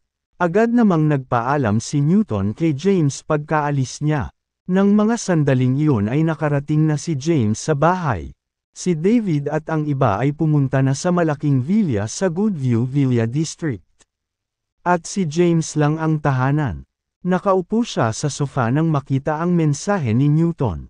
Hindi umuwi si Thea para hanapin ang misteryosong Mr. Hayden. Ang misteryosong posisyon ni Mr. Hayden sa puso ni Thea ay lumaki. Bulong niya, ito ay makatwiran. Dahil palaging napagkakamala ni Thea ang kanyang tulong bilang isang kilo mula sa misteryosong Mr. Hayden. Ito ay maliwanag na siya ay tumulong sa kanya. Nakakaproblema ito. Marahang hinawakan ni James ang kanyang mga templo. Ang ganda ni Thea. Kahit sinong lalaki ay magkakainteres sa kanya pagkatapos masaksihan ang kanyang kagandahan. Ito ang naging dahilan ng napakaraming problema. Pinag-isipan niya ito at tinawagan si Newton. Newton, tulungan mo akong maghanda ng bagong telepono at ipaalam kay Thea na makipagkita sa akin ngayong gabi. Ibinaba ni James ang telepono pagkatapos magbigay ng order. Pagkatapos, tinawagan niya si Henry at inutusan. Henry, tulungan mo akong maghanda ng ilang materyales. Inilista ni James ang mga materyales na kailangan niya. James, bakit kailangan mong gumawa ng maskara sa balat ng tao? Ano ang sinusubukan mong gawin? Nakuha agad ni Henry ang gustong gawin ni James nang marinig niya ang listahan ng materyal. Bahagyang natarante si James kay Thea. Hindi siya sigurado kung nagustuhan ni Thea ang ibang version niya. Ano ang gagawin niya kung ganoon nga? Upang mapatunayan ang kanyang hinala, nais niyang subukan si Thea. Binalak niyang palitan ang kanyang pagkakakilanlan sa misteryosong Mr. Hayden at makipag-ugnayan dito para malaman kung ano talaga ang nasa puso niya.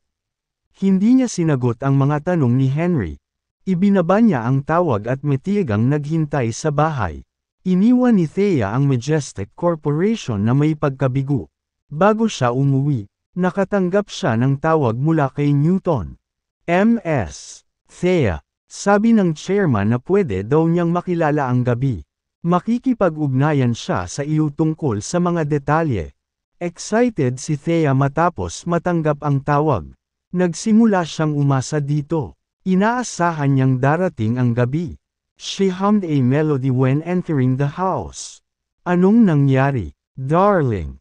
Bakit ka masaya? Si James na nasa sofa ay sinulyapan si Thea na umuwi na at hindi maiwasang magtanong.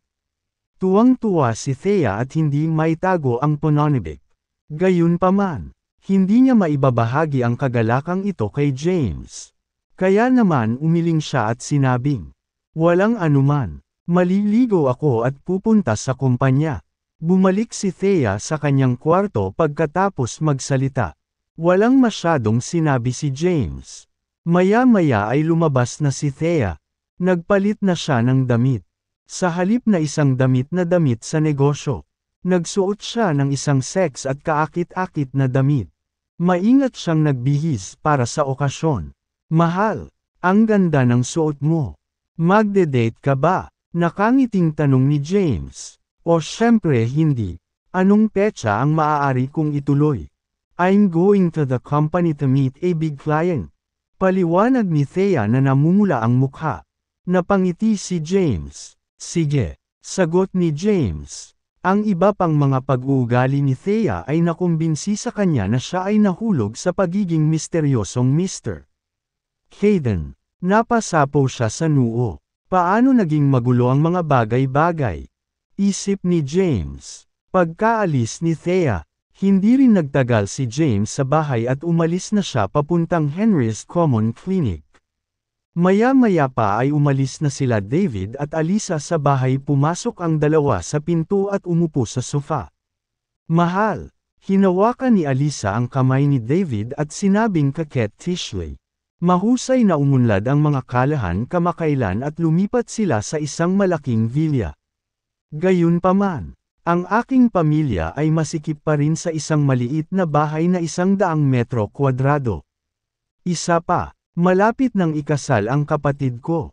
Ang mga regalo sa kasal ay walang $100,000.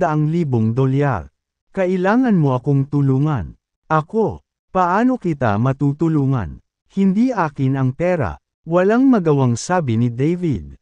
Hindi ba't 10-10 inilyen ang ipon ni nanay? Anak kanya, dapat bigyan kanya kung hihilingin mo ito. At saka Thea, binigyan ng pinuno ng Zenoza si Thea ng $2 bilyong noong kami ay nasa North Kensington. $2 bilyong, bulong ni Alisa. Ano ang sinusubukan mong ipahiwatig? Napatingin si David sa kanya. Humingi ng pera kay Thea. At kapag hindi niya tayo bibigyan, magnanakaw tayo, bulong ni Alisa. Hindi natin magagawa iyon. Agad namang tumanggi si David. Bobo ka ba? Sabi ni Alisa with a stern expression. She's your sister. Maaari naming makuha ang kanyang card at ilipat ang pera sa aming account. Paano kung matuklasan niya na ninais namin ito? May tiwala ako na hindi tatawag ng pulis si Thea para arestuhin ka. Tinukso ni Alisa si David. Ito ay totoo. Binigyan ni Richard si Thea ng $2 bilyong. Kaya hindi dapat maging problema para sa kanya na kumuha ng $100 milyon. Marami silang makukuha sa $100 milyong. Babe, kailangan nating planuhin ito ng mabuti. Hindi namin alam ang password ng bank card ni Thea. Kaya kailangan muna naming maghanap ng paraan para makuha ito. Sige, nagsimulang pag-usapan ng dalawa ang kanilang mga plano. Sa sandaling ito, dumating si James sa Common Clinic. Kabanata 345. James. Pagpasok pa lang niya sa klinik. Nakangiting sumalubong kay James ang isang babaeng nasa 20s na nakasuot ng manipis na sando na pinares ng mini denim skirt at nakapusod. Si Whitney iyon. Si Whitney ay nananatili sa klinika ni Henry nitong mga nakaraang araw. Nasaksihan niya si James na nag-utos sa mga tao na sirain ang pabrika ng Purity Pharmaceuticals. At pagkatapos magsagawa ng ilang pananaliksik.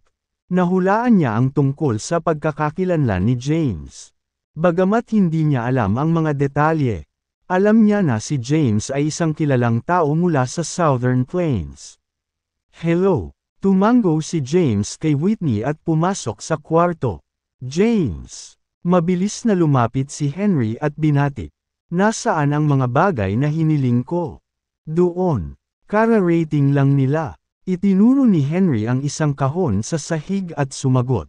Lumapit si James. Kinuha ang kahon. At pumasok sa silid sa likod para magsimulang magtrabaho. Sa labas, hinayla ni Whitney si Henry at halos isinandal ang katawan nito sa kanya.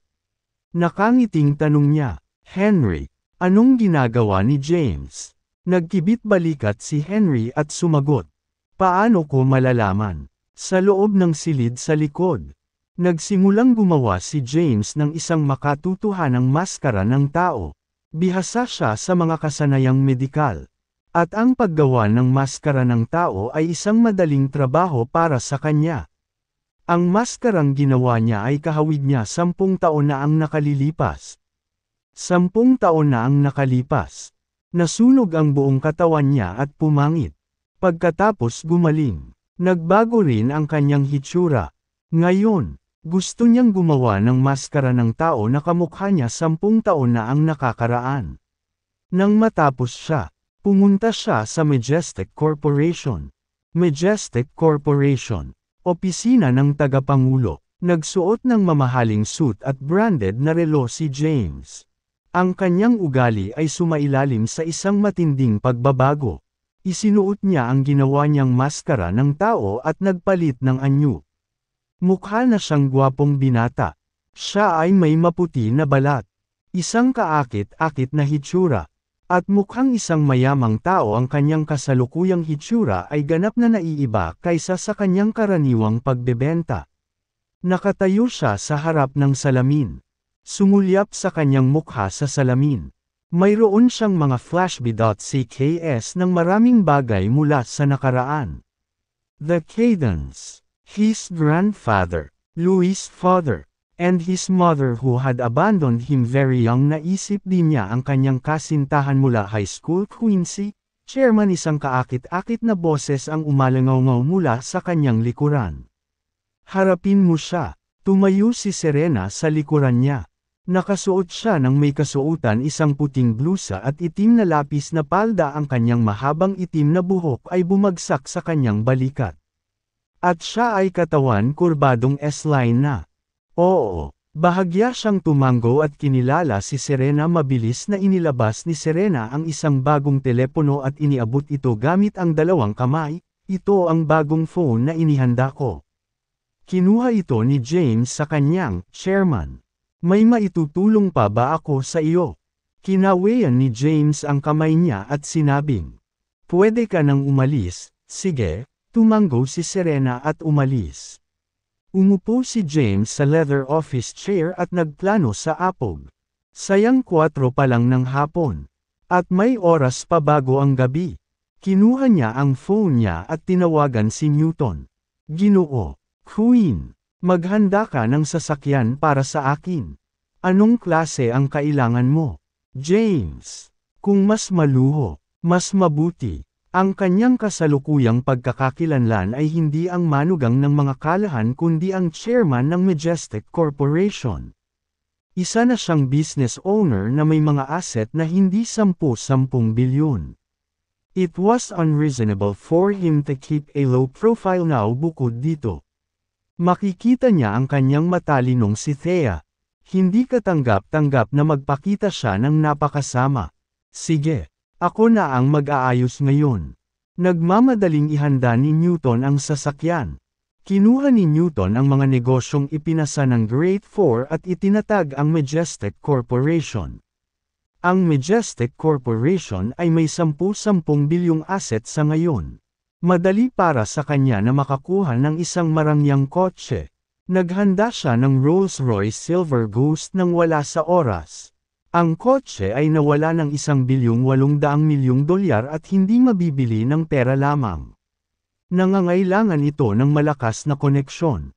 Ang Majestic Corporation ay may malawak na koneksyon sa network ngayon. Ito ay dahil sa mga negosyo sa ilalim ng Majestic Corporation ay ipinaubaya ng Grade 4. Ang Grade 4 ay may malalim na koneksyon sa Kensington bukod sa bangkaroteng Xavier's. Ang iba pang 3 pamilya ay napaka-impluwensyal pa rin. Maya-maya, sayang 5 na ng gabi. Kinuha ni James ang bagong phone at nag-message kay Thea. Anong oras tayo magkikita? Si Thea ay nasa Pacific Group. Siya ay absent-minded sa buong hapon at palaging check ang kanyang telepono. Matapos maghintay ng mahabang panahon, sa wakas ay nakatanggap siya ng isang abiso. Ito ay isang hindi pamilyar na numero, at hindi siya sigurado kung ito ay mula sa misteryosong Mr. Caden. May I ask who you are? Magalang na sagot ni Thea. Nag-reply agad si James Caden. James. Mabilis na tumibok ang puso ni Thea matapos makita ang mensahe. Kinalma niya ang sarili at muling sumagot. Si James ba ito mula sa Majestic Corporation? Oo. Nasaan ka ngayon? Lalapit ako agad. Nasaan ka? Nasa Pacific Group ako. Pinili ni James na huwag tawagan si Thea. Sa halip, nakipag-chat siya sa kanya sa pamamagitan ng mga mensahe. Matapos magpalitan ng mensahe saglit, bumaba si James sa gusali at pinaandar ang Rolls-Royce Silver Ghost na inihanda ni Newton sa Pacific Group. Punong tanggapan ng Pacific Group. Naghihintay na si Thea sa ibaba. Napakarilag niya sa suot niyang puting slip dress na bumalangkas sa kanyang sexy figure. Si Thea ngayon ay isang sikat na figure sa Kensington. At maraming media reporter ang nagtipon sa paligid ng punong tanggapan. Umaasa na makuha ang kanilang mga iskandalo tungkol sa kanya. Nang makitang naghihintay si Thea sa labas ng gusali ng kumpanya at patuloy na tumitingin sa kaliwat kanina. Agad na nalaman ng mga media reporters na may hinihintay siya. Palihim nilang kinunan ng litrato siya. Hindi nagtagal. Lumitaw ang isang Rolls-Royce Silver Ghost sa labas ng Pacific Group. Isang gwapong binata na may maputi na balat na nakasuot ng puting suit, na nagpapalabas ng pambihirang aura, ang lumabas sa kotse. Kanina pa naghihintay si Thea, nang makita ang Rolls-Royce Silver Ghost at isang gwapong binata na naka-white suit. Nalaman niya kaagad na ito ang misteryosong Mr. Caden mula sa Cadence. Ito ang taong iniligtas niya 10 taon na ang nakararaan.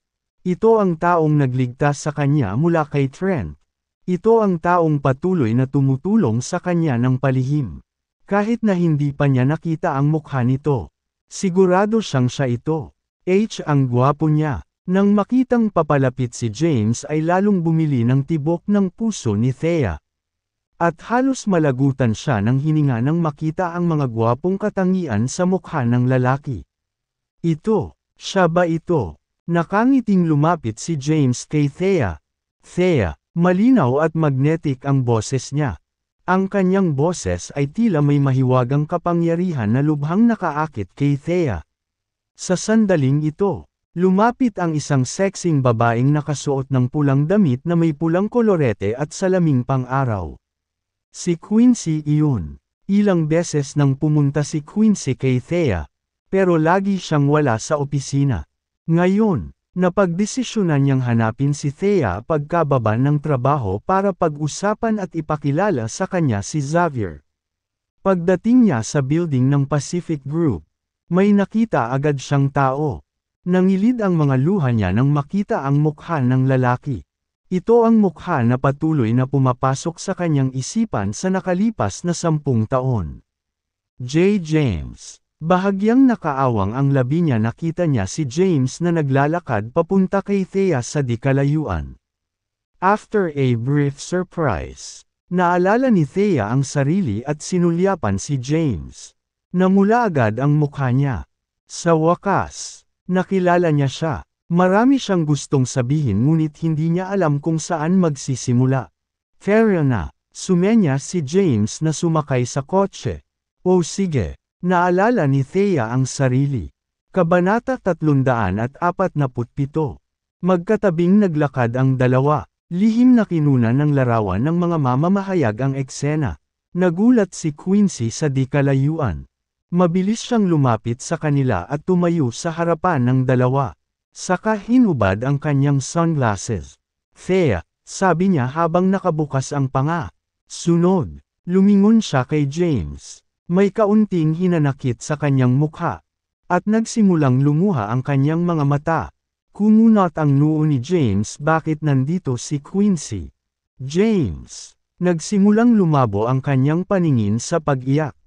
At itinaas niya ang kanyang ulo upang sumulyap ng masama kay James. Bakit ka nandito? Napatingin si James sa kanya at nagtanong. Si Thea, na tumabi kay James, nakaramdam ng awkward sa sitwasyon. Alam niyang ang misteryosong Mr. Caden ay ang kanyang matalik na kaibigan. Ang nobyo ni Quincy 10 taon na ang nakararaan. Quincy, napatingin siya kay Quincy na namumula ang mukha dahil sa hiya. Sinulyapan siya ni Quincy na may luha sa kanyang mga mata at sinabing, James, alam mo bang 10 taon akong naghihintay para sa iyo? Alam kong hindi ka patay. Naramdaman ko lang na malapit ka sa akin. 10 taon na akong naghihintay para sa iyo. Hindi mabilang ang mga manliligaw ko dahil sa iyo. Gayunpaman, tingnan mo ang iyong sarili. Hindi mo ipinakita ang iyong sarili.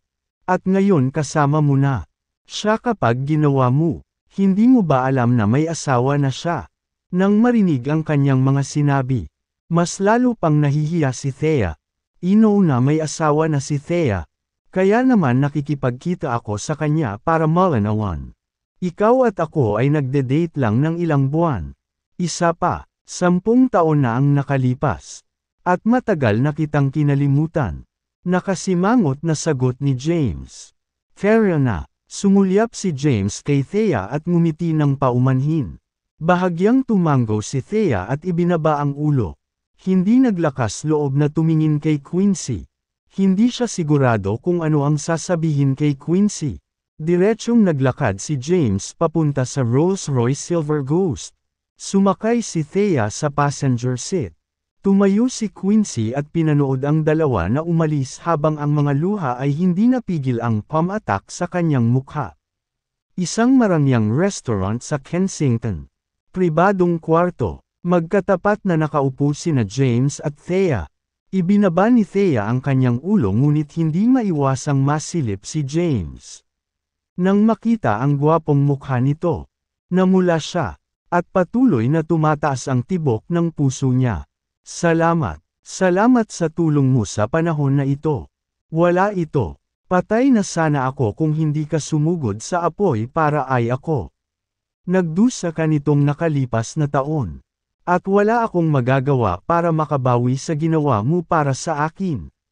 Nakangiting sabi ni James. Napatigil sa pagsasalita si James pagkasabi nito. Naghihintay siya. Hinihintay ang sagot ni Thea. Gayunpaman, nanatiling tahimik si Thea. Agad na bumagsak ang kapaligiran sa isang patay na katahimikan. Makalipas ang 10 segundo, itinaas ni Thea ang kanyang ulo at sinulyapan ang gwapong Black Dragon sa kanyang harapan. Nag-aalangan na magsalita. Anong gusto mong sabihin? Sino ako para karapat dapat sa tulong mo? May asawa na ako. Huminga ng malalim si Thea at sinabing, I know. I am simply grateful toward you. Hindi ako nagpakita sa sarili ko dahil may asawa ka na. Haha, nagkataon lang na ang asawa mo ay matawag din na James at ang aking dating compound. Bumilis ang tibok ng puso ni Thea. Siya ay may magaspang na hula sa mahiwagang si Mr. Cadence identity ngunit hindi niya akalain na ito ay totoo. Siya talaga ang Black Dragon. Siya, kalimutan mo na siya, kung may 1/10 lang siya ng capabilities mo. Umiling si Thea at sinabing. Bahagyang ngumiti si James. Mukhang wala talaga akong posisyon sa puso ni Thea. Naisip ni James. Actually, magaling na tao ang asawa mo. Siya ay hindi pangkaraniwang kasanayan sa pakikipaglaban at medikal. Maganda sana ang kinabukasan niya kung hindi dahil sa mga nangyari. Siya ay isang napaka-committed na tao sa mga relasyon. Sana ay tretuhin mo siya ng maayos at huwag mo siyang pababayaan. Medyo nailang si James sa sinabi nitong lahat. Nakakailang purihin ang sarili. Nang makitang hindi nagsasalita si Thea, nag-isip sandali si James at agad na sinabing, You can always choose to divorce him kung hindi mo siya mahal. I won't mind na ikasal ka na dati. Papakasalan agad kita kung hihiwalayan mo siya at gagawin mong pinakamasayang babae sa mundo. Lahat ng babae ay may inggit sa iyo. Nanginginig ang katawan ni Thea. Diborsyo. Sa inoment na ito, nagkaroon siya ng urge na hiwalayan kaagad ang ibang James at ihagis ang kanyang cell kay James na nauna sa kanya. Ang wika ng kanyang katawan ay nagtataksil sa kanya. At hindi niya maitago ang kanyang nararamdaman kay Jarnes. Bum-ontong hininga siya sa loob. Parang ayaw talaga ni Thea sa maluwag na James na hindi successful kahit ano. Mas gusto niya itong misteryosong Mr. Caden na makakatulong sa kanya sa lahat ng bagay. Naisip ni James. Tumigil sa pagsasalita si Thea. Gusto niyang sabihin na may asawa na siya at hindi niya ito hihiwalayan. Gayunpaman, wala siyang masabi. Hindi kami nagpakasal ni James para sa pag-ibig. Pinili niya ang lolo ko na magpakasal sa mga kalahan. Sa sinabi nito, naunawaan agad ni James ang puso niya. Pagkatapos, maraming sinabi ni Thea, na lahat ay nagpapahayag ng kanyang pasasalamat. Gayunpaman, absent-minded si James. Natapos na ang dalawa sa pagkain. Pagkatapos kumain, sinabi ni James, babalikan kita. Hindi. Ayos lang. Magalang natanggi ni Thea. I'll consider getting a divorce. Sabi ni Thea. Namula siya at tumakbo palayo pagkatapos magsalita. Naiwang problemado si James. Pinagmasdan niya ang pag-alis ni Thea at hinawakan ang ilong nito. Divorce. Bahagya siyang ngumiti at tumabi. Nagmaneho siya pabalik sa Majestic Corporation. Nagpalit ng damit, at tinanggal ang maskara ng tao. Sa malalim na pag-iisip, umupo siya sa upuan sa opisina ng chairman habang humihit-hit ng sigarilyo. Sa sandaling ito, tumunog ang kanyang telepono. Sinulyapan niya ito at nakitang tumatawag si Henry. Anong meron? May nangyari ba? Tanong niya matapos sagutin ang telepono. James. Nalaman na ni Jake ang kinaroroonan ng sinaunang kahon sa Kensington pagkatapos umalis sa North Kensington. Darating ako kaagad. Binaba ni James ang telepono, agad siyang umalis sa Majestic Corporation at nagmamadaling pumunta sa Henry's Common Clinic. Ang sinaunang kahon na lumabas mula sa sinaunang punto ng prinsipe ng Orchid Mountain ay kritikal. Ito ay sinusunod sa kayamanan ng pamilya ng Cadence. Ang moonlit flowers on Cliffside's edge. Higit pa rito, kinasangkutan nito ang mahiwaga at hindi mahuhulaan na apat na mahusay na pamilya ni Saul. Kamakailan lamang niyang natuklasan ang apat na mahusay na pamilya ni Saul. Noong nakaraan, hindi niya alam na ang mga Caden ay may ganoong katagal sa kasaysayan ng pamilya na sumubaybay sa libo-libong taon. Hindi nagtagal, nakarating na siya sa Common Clinic. Agad na tanong ni James pagkapasok niya sa clinic. What's the situation? Ibinalita sa akin ni Jake na may balita tungkol sa sinaunang kahon na nakita sa isang anti-gang tindahan sa Kensington.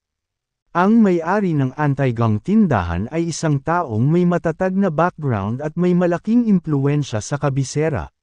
Kaya, sinabi niyang gusto niyang sabihin sa iyo ang mga detalye harap-harapan.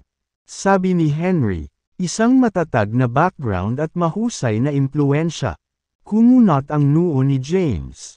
Ihanda mo na ang sasakyan at lumabas ka na para salubungin si Jake. Sabi ni James. Sige, tumango si Henry at agad na kinuha ang sasakyan.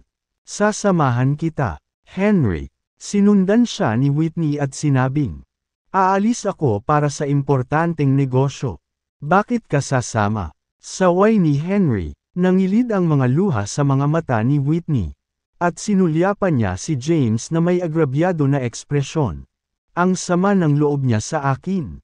James. Napatingin si James kay Whitney. Mukhang disente ang babaeng ito at naninirahan sa klinika ni Henry nitong mga nakaraang araw. Lumilitaw na silang dalawa ay. Ngumiti si James at sinabing, let her come along, Henry. It's no big deal. Dahil naaprubahan na ito ni James. Pinayagan din ito ni Henry. Maaari kang sumama ngunit huwag maglabas ng anumang bagay na walang kaparerikan. Paalala ni Henry sa kanya. Sige, ngumiti si Whitney. Sabay na umalis ang tatlo. Nagmaneho si Henry papunta sa repair shop kung saan naroon si Jake. Repair shop, underground basement, sa loob ng isang kwarto. Umupo si James sa sofa. Tumabi sina Henry at Whitney. Ang boss ng Underground Intelligence Organization. Si Jake, na tinatawag ding henyong doktor. Si Jay Fallon, ay nakatayo sa tapat nila. May sigarilyo sa bibig si James habang nagtatanong. Anong problema? Bakit kailangan nating magkita para pag-usapan ito? Commander, hinahanap ko na ang kinaroroonan ng kahon na hinihingi mo sa akin na hanapin. Nasa Sovereign Antique Shop sa Kensington ito. Ang may-ari ay tinatawag na Yuri Gibson. Tiningnan ko siya at alam kong taga-capital siya. Ang isang kilalang tao mula sa kabisera ay madalas na nakikipag-ugnayan sa kanya. Sa pagsasalita nito, huminto si Jake. WHO. Sinaman siya ng tingin ni James. Saglit na nag-alinlangan si Jake at sinabing, the Emperor of the Capital. Ano? Nagdilim ang ekspresyon ni James. Ang emperador ng kabisera, isa sa 5 commander. Ang pinakamakapangyarihan sa 5 commander, na patuloy na kumokontrol sa kabisera. May iba pa ba? Napatingin si James kay Jake. Marami akong naimbestigahan tungkol sa pinagmulan ng sinaunang kahon at nagtanong tungkol sa mga libingan na magnanakaw. Nakatanggap ng pera ang grave robber gang mula sa isang misteryosong amo. Natanggap nila ang mapa ng Prince of Orchid Mountain, na nakakatulong sa matagumpay na pagpasok sa libingan at hanapin ang sinaunang kahon. Gayunpaman, isang hindi inaasahang asident ang nangyari. At may nakita itong habang ang susi ay nasa kamay ni Scarlett. Pumunta sa mahalagang bahagi. Sino ang taong nagnakaw ng sinaunang kahon? At sino ang misteryosong amo? Tumingin sa kanya si James at sinabing, ayon sa nakolektang intel, ang taong nakakuha ng sinaunang kahon ay si Floyd Zink. Siya ay isang kilalang pangalan sa underworld. Siya ang nagdala ng kahon sa Kensington. Floyd nagkataon na ang Emperor's confidant. Ibig sabihin ang misteryosong amo ay ang emperador. Bahagyang umiling si James at sinabi ni James, hindi ako sigurado, ngunit tiyak na may kaugnayan ang Emperor sa pangyayaring ito. Ang aking intelligence network ay hindi umabot sa kabisera. At hindi rin ako nangangahas na palawakin doon. Kaya, wala akong paraan upang magamit ito. Magtanong tungkol sa mga bagay sa kabisera. Natahimik si James. Pagkaraan ng ilang sandali, sinabi niya, sige. Pagkatapos, tumayo siya at umalis. Sinundan siya nina Henry at Whitney. Hinatid sila ni Henry sa common clinic. Sa loob ng clinic, umupo si James sa isang upuan at humihit-hit ng sigarilyo habang malalim ang iniisip. Ang sinaunang puntod ng prinsipe ng Orchid Mountain. Sinaunang kahon, mga susi, mga bulaklak na liwanag ng buwan sa gilid ng cliffside. Sa paghusga sa timeline, ang grave robber gang ay kumilos na binago si James na nagsumite ng kanyang aplikasyon sa pagbibitiw. 3 buwan na ako. Pagdating niya sa Kensington, nakaramdam siya ng matinding pagpatay na intensyon habang naghahanap ng trabaho kay Thea at hinabol niya ang mga tao. Gayunpaman, nakasalubong niya si Scarlett sa halip. Ito ay tila isang sinasadyang plano ng isang tao na kunin si Scarlett sa tabi ko at payagan ang susi na mahulog sa mga kamay. Ano ang motibo ng employer na ito? May kinalaman kaya kay emperador ang pagkamatay ng mga Kayden 10 taon na ang nakalipas? Magiging napakakomplikado ang mga bagay kung sangkot dito ang emperor. Bakit hindi pa kumilos ang kalaban ko? Dahil hindi pa ba na-approve ang resignation application ko? At ako pa ang Black Dragon. Kaya siya natatakot. Isip ni James. Naikuyom ng mahigpit ni James ang kanyang mga kamao. Marami siyang naisip bigla-bigla niyang sinabi. Henry, anong problema, James? Ipaalam sa Blythe King na maghanda ng pribadong eroplano para sa akin. Pupunta ako sa capital, sabi ni James. Ngayon, oo, okay, mag-aayos ako kaagad. Hindi nag-antala si Henry at agad na tinawag ang Blythe King. Na hinihiling sa kanya na ayusin ang isang pribadong plano mula sa rehiyon ng militar. Pagkatapos ng tawag sa telepono, hinatid niya si James sa rehiyon ng militar. Kensington, rehiyon ng militar, isang helicopter ang nakaparada sa isang open field. Ano ang pupuntahan mo sa capital para sa mga oras na ito? James, sinulyapan ng Blythe King si James at nagtatakang tanong. Kailangan kong i-verify ang ilang bagay at makipagkita sa mga nakatataas para tanungin kung bakit hindi pa naaaprubahan ang aking pagbibitiw. Sabi ni James, gusto mo ba talagang mag-resign? Tanong ni Henry, hindi sumagot si James. Paimpol siyang tumalikod at sumakay sa helicopter. Unti-unting lumipad ang helicopter at umalis sa lugar. Agad na nawala sa paningin ni Henry at ng Blythe King. Lumingon ang Blythe King kay Henry at nagtanong. Ano ang ginagawa ng Black Dragon? Nagkibit balikat si Henry at sumagot. Hindi ko alam. Pero, pakiramdam ko, malapit nang mawala ang kaguluhan.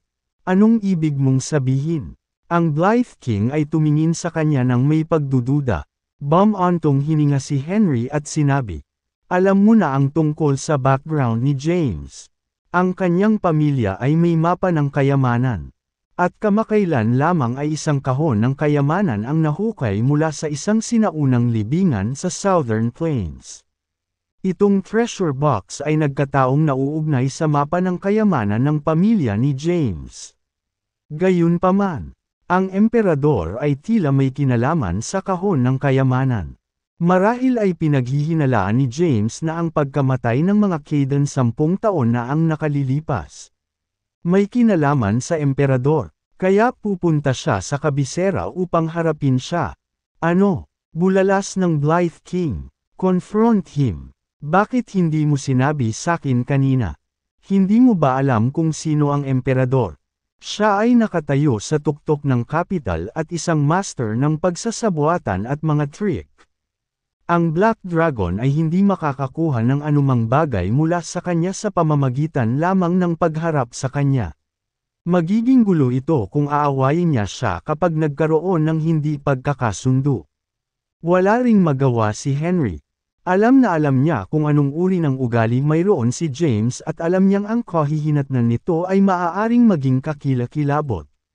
Ngunit hindi niya mapigilan na mangyari ito. Sa tingin ko pareho dapat alam ang mga hangganan. Kung tutuusin, ito ang emperor na pinag-uusapan. Isa rin siya sa 5 commander. Hindi kikilos ng walang ingat si James hanggat walang tiyak na ebidensya. Sana, huminga ng malalim ang Blythe King. Umaasa siyang hindi mangyayari ang mga bagay-bagay sa inaakala niya. Tiyak na mawawala ang kaguluhan kung lalabanan ni James ang emperor. Ang kabisera ng Saul, ang patio ng isang partikular na bahay. Nakatayo sa labas ng courtyard ang mga security guard na nakasuot ng itim na suit. Lumapit ang isang lalaking nakasuot ng itim na jacket. Bago pa man siya makalapit sa looban ay agad na hinarang ng mga security guard ang dinadaanan niya. Ang Heaven Mansions ay hindi limitado sa mga tagalabas. Mangyaring umalis ka agad.